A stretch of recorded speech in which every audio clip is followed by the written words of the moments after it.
How would you describe the current state of investigative journalism? I'm concerned, frankly, about the state of journalism. The state of journalism, I believe, is in peril for many reasons, but I think that there is an opportunity for journalists now to provide everything that the public deserves to know and to provide the public service that I believe it to be. It is as important as anything else in the world. It is as important as anything else to our democracy. Journalism is a reflection of our democracy, and we are entitled as a country, as a people, as a profession, to have that ability to tell the truth.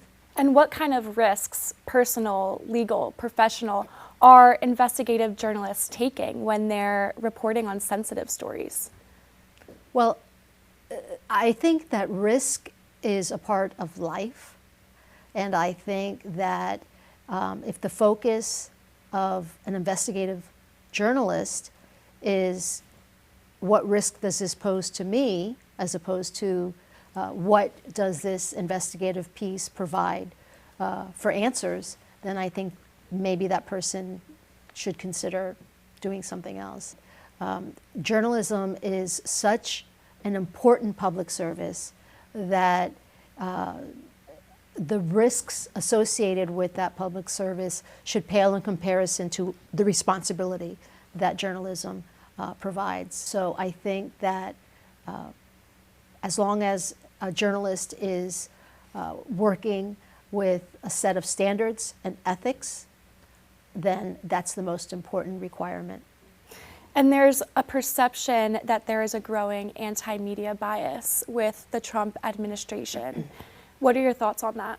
I'm concerned, frankly, because several news organizations have been targeted, and never before has that happened, truly.